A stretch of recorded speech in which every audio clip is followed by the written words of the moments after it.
Sage, do you know why we played a Cincinnati Bengals highlight to start the show?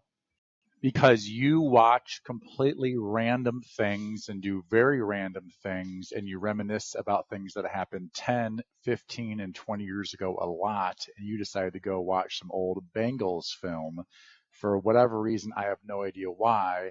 And we're going to talk about some Bengals today, and they do have, of course, the first pick in the draft.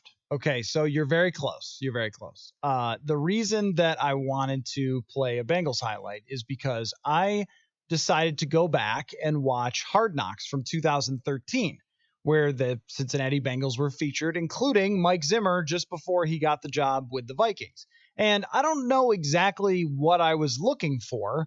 I just decided, you know what? I've never actually watched this top to bottom, and I've seen maybe a scene or two of Mike Zimmer, but I'd love to see more about his behind-the-scenes coaching style, how he's managing the meeting rooms and things like that, and how they feature him in this piece of Hard Knocks. And then, of course, there's a lot of stories that now you know how they turned out.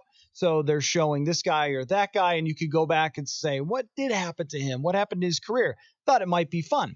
But what keeps coming to mind with the Cincinnati Bengals team from 2013 is two things. Number one, how much pressure was on the coaching staff at that point to get farther and do better than they had the previous 2 years.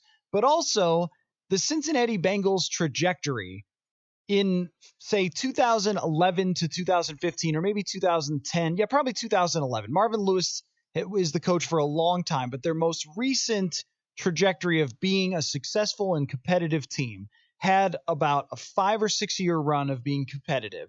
And then they fell off the face of the earth and went 6 wins, 7 wins, 6 wins, and now they're drafting first overall.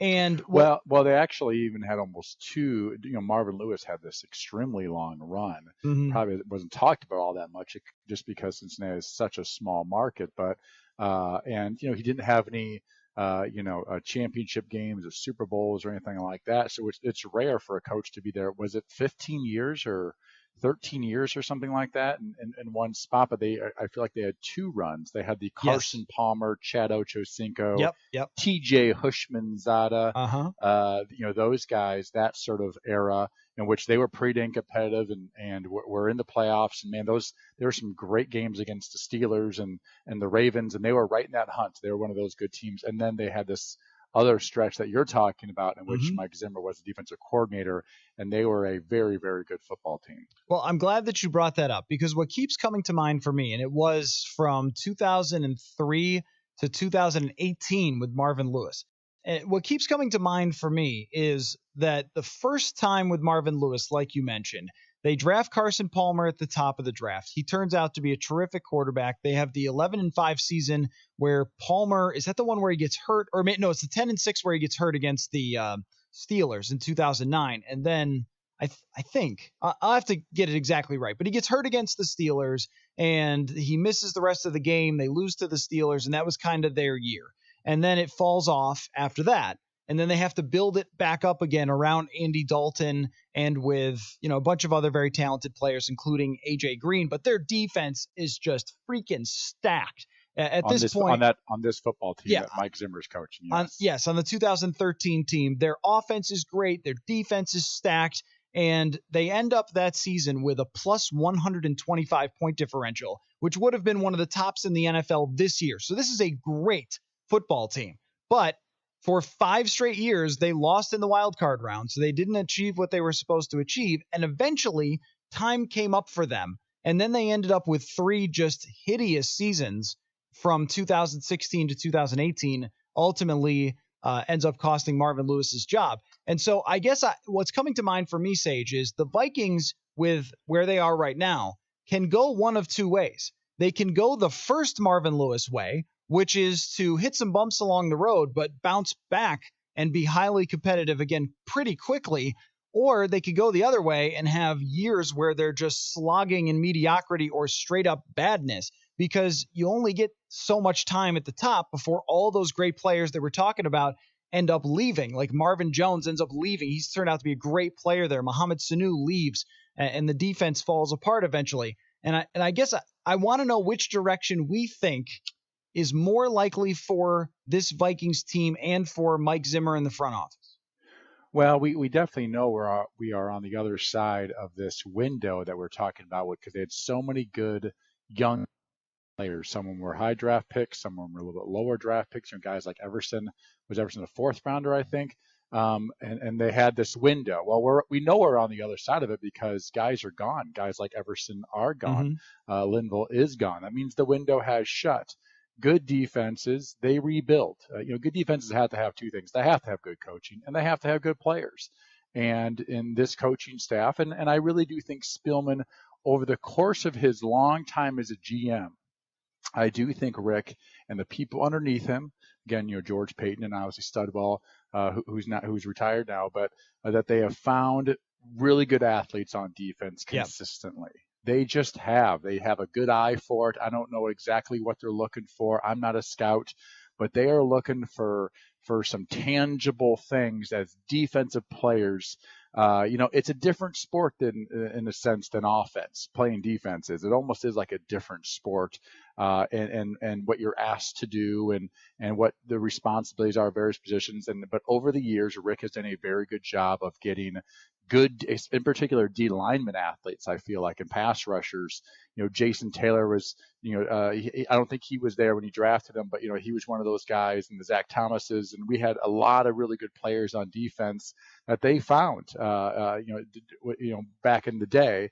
But then, the windows would shut, those guys would get older, and the question is, can you get, another set of guys? But I will say this front office has done a pretty consistent job year in and year out of getting good athletes on defense, in particular as pass rushers and things like that. So I'm looking through the draft history of the Bengals, and this is also what I'm getting at with the Vikings and what they need to make sure that it doesn't happen, that they fall off the edge of the earth. And a lot of it is just draft luck. And you're right that they have done a great job overall. There's certainly busts mixed in, like your Laquan Treadwells of the program, but you also have way more hits than misses overall. Would you say they've missed more? Would you say they've missed more on offense of what you've seen? I'm not sure just necessarily Zimmer's era, but just going back, this, because we have had a situation where the general manager has been here for a long time, and you do have a record there of how well guys do, and that goes beyond various coaching staffs, and so you think it all sort of equals out. Some coaching staffs are better offensively, some are a little bit better defensively, but I feel like they've probably missed, as you brought up Laquan Treadwell, that they've probably missed more on the offensive side than the defensive side. I'm not sure. I'd love to maybe go back and do some sort of breakdown at some point. But for the most part, they've done a pretty good job of finding really good college football players on defense, and sometimes in the lower rounds, guys like that aren't first round top whatever picks, because they rarely have those top picks, but those Spielman's teams have consistently had pretty dang good defenses over the years. Yeah, and they've been able to develop undrafted players. I mean, Adam Thielen is far from the only one. Anthony Harris is another great example of being an undrafted player who becomes a legit star, not just somebody who's filling a role who you're trying to replace, but someone who is a star player and leading the NFL in interceptions. That's not easy to do. Developing Everson Griffin during the Zimmer era is a huge, huge accomplishment. So finding those and by the way, players. Everson's an unusual. He got in trouble a couple of times, I believe, in college. Was it DUI maybe or so? And there's various reasons why he did drop. I mean, he went to USC and all these things, but he does have a different body type as a defensive end. He's shorter. He's a little stockier. He's not Jared Allen. He doesn't have that crazy length that Jared had. He's really powerful though, and they found a way to see, to realize, like, you don't have to be one type of defensive ends. There's different ways to be a great pass rusher / run defender, all those types of things. And I just think, again, they've done a really good job over the years, whether it's guys they've drafted pretty high, but also they found a lot of diamonds in the rough that end up being, really, really good NFL players. Well, what's interesting about looking through the Bengals draft history and sort of comparing it to the Vikings draft history is you can go through, maybe you start in 2010, for example, and you start looking through and you find players like Jermaine Gresham, Carlos Dunlap, Geno Atkins, and then keep going forward. AJ Green, Dre Kirkpatrick, Kevin Zeitler's a great player, Mohamed Sanu and Marvin Jones in the same draft, which, by the way, this is what I want the Vikings to do, take 2 receivers in the middle rounds. And then Tyler Eifert, Giovanni Bernard, like good players, good players, good players. And eventually they just don't have the same luck. Like Jake Fisher becomes a bust.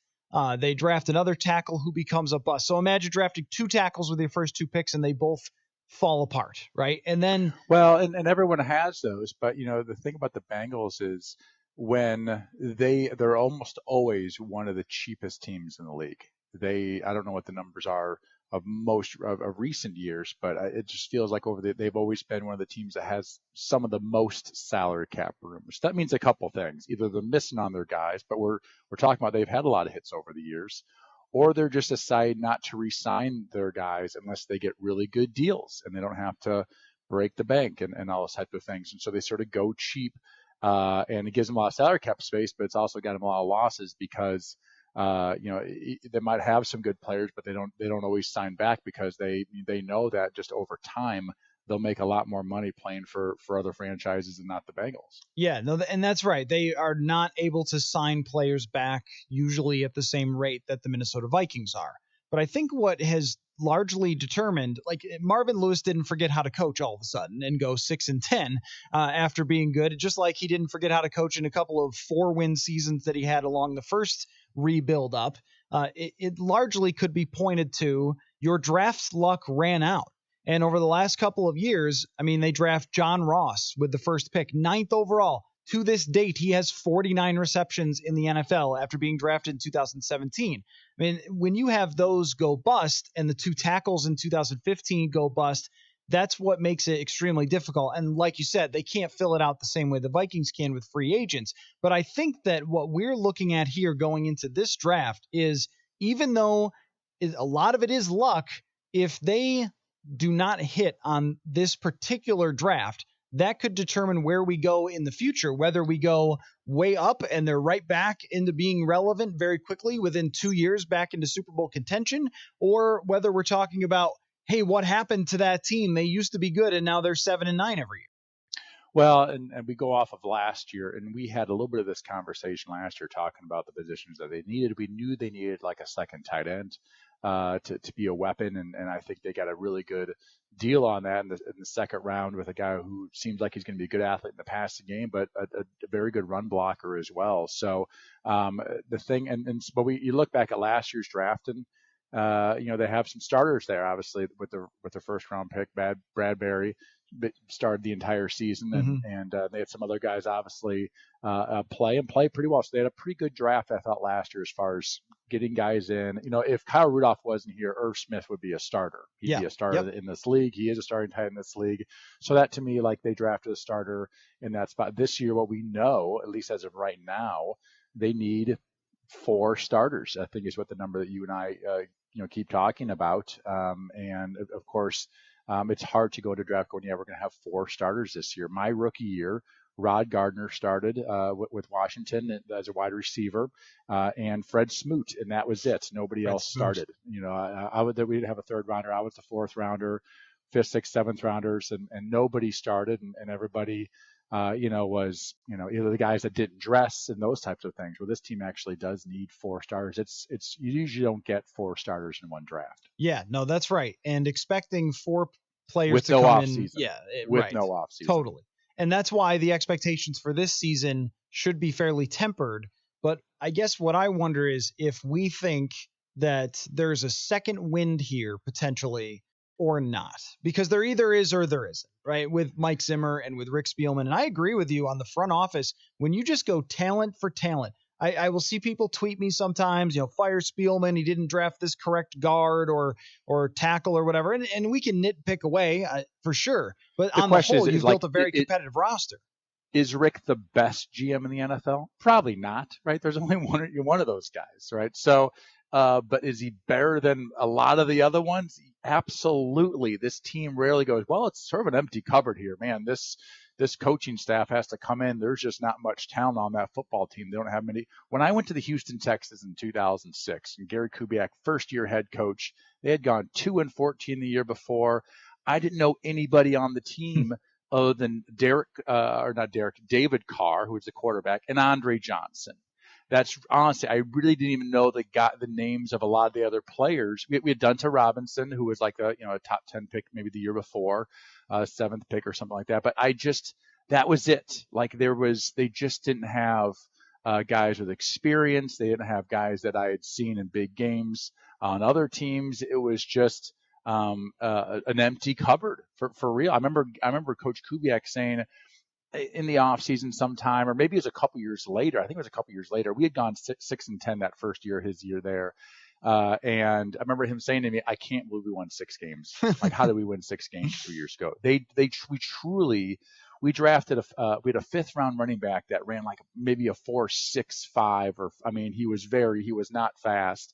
Wally Lundy, good, like sort of does everything, but he definitely was not fast. And he was our starting tailback. Like, compared to what teams have now as far in Dalvin Cook, right? I mean, holy cow, what a difference. So anyway, long story short, I think Rick Spielman has done a very good job of consistently refilling that cupboard sort of year after year. And some teams are better than others, and there's injuries, and there's guys that don't work out. And there's also like bad coaching. Like, if you get an offensive lineman and you don't really have great offensive line coach development, guy that's a real development guy, and maybe you get a player that's more raw, or you get a player from, again, like a school like Iowa who is not raw and sort of ready to go. Like, there's all these things that you can and can't control. And I think more often than not, he's done a pretty good job of drafting players, in particular along that defensive line. Yeah, I think what happens this year will really determine whether there's a second wind for this front office and this coaching staff or not. Because if they go 6-10 or 5-11, which I don't really foresee, but you get one or two injuries on a roster that's so thin, and then you're there, right? Then I could see them saying, you know what, we're going to have to go forward with somebody else. But if you take a roster that has been sort of shredded apart a little bit and you fill it in with some draft picks, and other draft picks take big steps forward that you made bets on, like Garrett Bradbury, like Irv Smith, then you're looking like, hey, we had a backup plan that was ready when these guys left, and we can sustain our competitiveness. If they win 10 games this year, then I think that you're making a case for this coach and this front office to stay together. And if you don't, it's kind of a big swing year, almost like it was in 2016 for the Bengals when they lost a bunch of their talent, and then all of a sudden they went 6-9-1, and you got the sense, okay, this thing's going to need a lot more work, or we're going to need to hit on some draft picks. And it also just speaks to how the NFL works. If you draft in the lower 20s all the time, then it's harder to get those top-end talents who can rebuild your roster, and that's why we always see someone go first to worst. I have a couple more questions for you. By the way, I do think, as you call it a swing year, I can see that. When they went to the championship game in 2017, we knew this team was talented. Yeah. I think the issue with 2018, I think they very much hired the wrong offensive coordinator, and it didn't fit the style of football team that they had. And I thought they sort of they won on the low end of what their talent was. I thought, on the low end, that's an 8-win football team. I agree. They won 8 games, right? Yep. I thought that was a 10 or 11 win football team at least. Still from the year before, because Case played really well that year, but it wasn't like he was, first team all pro or something like that. They won it as a very good football team, under expectations in 2018. And I think 2019, probably around where the talent that they have. I think they're a 10-6 sort of talent football team. But this year, with those openings and so the question marks that are still there as we now get into the middle of April, I think that this, it could be one of those teams that's not just 8-8 to 10-6 or 11-5. That if things don't go right, it could be one of those teams that wins, 5 or 6 football games, which is unusual for the Minnesota Vikings.